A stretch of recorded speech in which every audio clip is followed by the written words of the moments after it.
देखिए, जिनके घर में कन्या जन्म लेती है वो बड़भागी है। कहते हैं शास्त्रों में ऐसा विधान है कि जिनका तन पवित्र है, तन मतलब शरीर पवित्र है, उनके घर कन्या जन्म लेती है। जिनका मन पवित्र है, मन साफ स्वच्छ है, उनके घर कन्या जन्म लेती है। जिनका धन पवित्र है, यानी मेहनत करके धन कमाया हुआ है, उसके घर कन्या जन्म लेती है।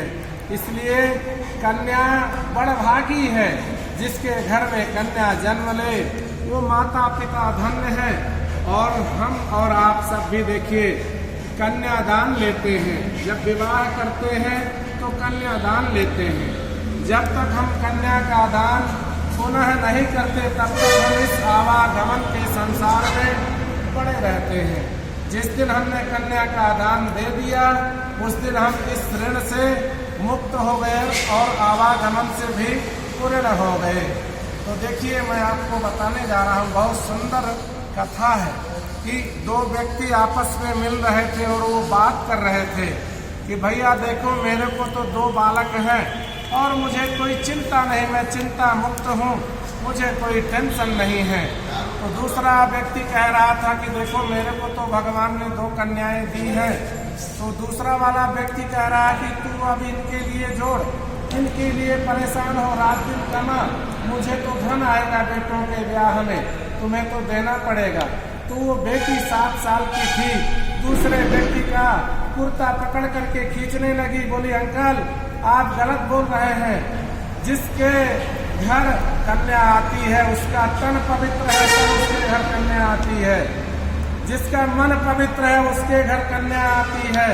जिसका धन पवित्र है उसके घर कन्या आती है। इसलिए भले आपके घर मैंने जन्म नहीं लिया, आप तो बड़े कंजूस निकले, दूसरे की धन की अपेक्षा कर रहे हो। मैं आपके घर जन्म लेकर के क्या करती, आप मुझे भूखे मार देते। इसलिए भले आपके घर मैंने जन्म नहीं लिया। मेरे पिताजी बहुत अच्छे हैं, मेरा ख्याल रखते हैं, मुझे अच्छे से मेरा लालन पालन कर रहे हैं, अच्छे वस्त्राभूषण पहना रहे हैं, मुझे खिला पिला रहे हैं, पढ़ा रहे हैं, कोई कमी नहीं है। देखिए, जो पिता होता है, पिता के सबसे करीब कन्या होती है, सबसे लाडली होती है अपने पिता की, होती है कि नहीं। और वैसे आपको दो बालक हैं, अब मेरे हिसाब से बालिका जितने आपके करीब होगी, बालक नहीं होगा। क्यों? ये दूसरे की घर की अमानत है। आप इसको अच्छा से अच्छा सोचोगे, अच्छा से अच्छा इसको खिलाओगे, अच्छा से अच्छा पहनाओगे। जब वर ढूंढने का समय आएगा तो आप अच्छा से अच्छा वर ढूंढोगे।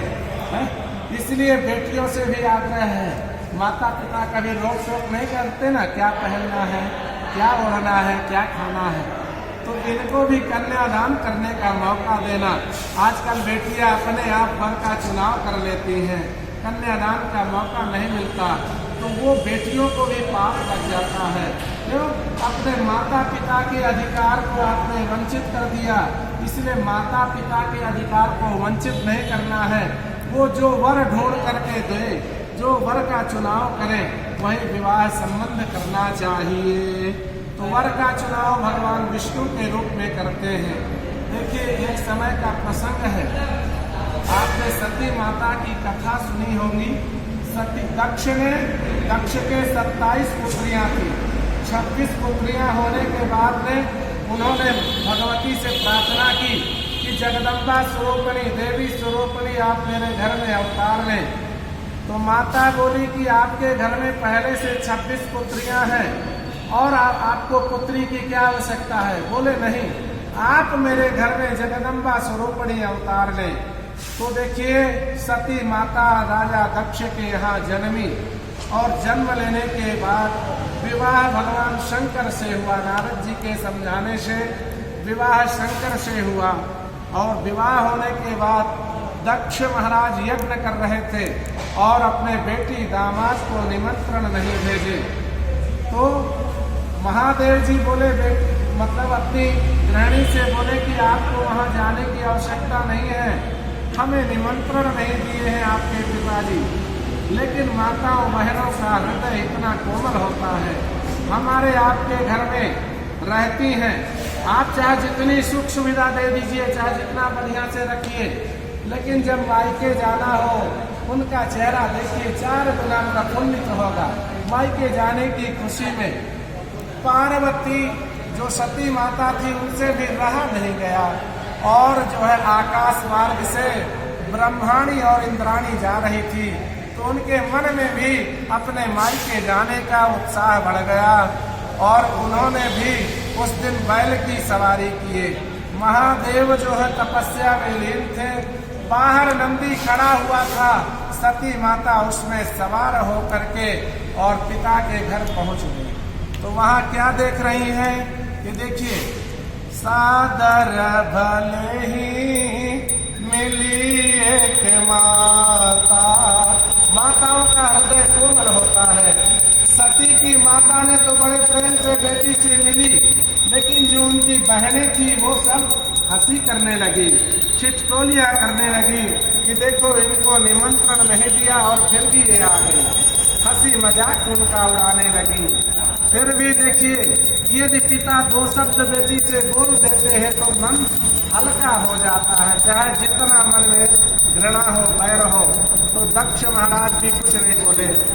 दक्ष न कछु पूछे कुशलाता, भगिनी मिले बहुत मुस्कुराता। दक्ष उनके जो पिता थे वो भी बेटी से कुछ नहीं बोले, बैर भाव बस भगवान शंकर से बैर करते थे। और जो यज्ञ में हो रहा था, ऋषि मुनि और जो भी लोग थे वो भी कुछ नहीं बोले। सबसे बड़ा अपमान तो उनको वहाँ महसूस हुआ जब भगवान शंकर का कहीं भाग ही नहीं उनको दिखा पूजा में। तो जो सच्ची गृहिणी होगी, जो सच्ची सती होगी, वो अपने पति की कभी बुराई नहीं सुन सकेगी। यदि कोई बुराई कर रहा हो और हमसे बड़े हो, हम उनको जवाब नहीं दे सकते तो वहाँ से हट जाना चाहिए। तो सती माता ने देखा कि मेरे पति का यहाँ अपमान हो रहा है, चलो ठीक है, मैं तो इस घर में जन्मी और मेरे पिता ने मुझे ही आदर नहीं दिया, मुझे ही सत्कार नहीं दिया। इसी क्रोध बस वो हवन कुंड की अग्नि में, यज्ञ की अग्नि में समाहित हो गई और उनका शरीर जलने लगा। और इधर भगवान शंकर को मालूम पड़ा सती माता यज्ञ कुंड में भस्म हो चुकी थी। वीरभद्र ने यज्ञ का विध्वंस किया और भगवान शंकर को मालूम पड़ा। वो आए और सती का जो अधजला शरीर था अपने कंधे पर लाद करके और आकाश मार्ग में उड़ने लगे। भगवान विष्णु ने सोचा कि ये लाश लेकर के स्वर्ग पहुंच जाएंगे तो स्वर्ग अपवित्र हो जाएगा, इसलिए उन्होंने सती के 9 खंड कर दिए। अपने सुदर्शन चक्र के द्वारा 9 खंड कर दिए। जहाँ जहाँ वो खंड गिरे आज सिद्धि स्थान देवियों के बन गए। इसलिए बेटियों का ऋण हम कभी चुका नहीं सकते हैं। हम और आप पुरुष जो है बीच में कर्म करने के लिए बना है, लेकिन जो बेटियां हैं, बहुएं हैं, माताएं हैं, बहनें हैं, ये देखिए 21 कुल को तारने वाली हैं। जिस कुल में इनका जन्म हुआ उसके 10 कुल तार देंगे माता पिता के, कहेंगे यार फला की बेटी है, उससे वंश वृद्धि होगी, उनका नाम लिया जाएगा। जिस कुल में जा रही है बीच में प्रकट है, उनकी ख्याति बढ़ती जाएगी। वो एक हुआ, उसके बाद फिर जिस कुल में ब्याह हुआ वो 10 कुल को तारेगी, यानी 1000 वर्ष तक आयु होती है कन्या की। इसलिए कन्या को सदैव मान दें, उसका आदर करें, सत्कार करें। अपने घर में भी बहन बेटियों का सत्कार करें, गृहिणियों का सत्कार करें। जिस घर में लक्ष्मी का इज्जत सत्कार नहीं, गृह लक्ष्मी का, वहाँ लक्ष्मी वृद्धि नहीं हो सकती है। जिस घर में नारायण का सत्कार नहीं, वहाँ सुख शांति नहीं आ सकती है। इसलिए परस्पर देवो भव, एक दूसरे को आदर और सत्कार करें।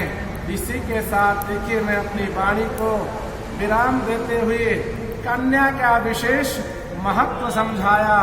और देखिए क्या बोलते हैं रामायण में तुलसीदास बाबा जी क्या बोलते हैं, सुन श्रेय सत्य आशीष हमारी, पूजे मन कामना तुम्हारी, पूजे मन कामना तुम्हारी, पूजे मन कामना तुम्हारी। अति आनंद उमगे अनुरागा, चरण सरोज पखारन लागा। इसलिए बहन बेटियों का सदैव आदर करें। और ननदे आए, ननद बोलते हैं, जो आए तो उनका आदर करें। और भाभी के दरबार से ननदे कभी खाली नहीं जाना चाहिए। बेटियां आए तो उनको कुछ न कुछ देते रहना चाहिए। इससे धन पवित्र होता है, मन पवित्र होता है और तन पवित्र होता है। इसलिए बहन बेटियों को देने से कभी कोई कमी नहीं होती है। बोलिए लक्ष्मी नारायण भगवान की जय।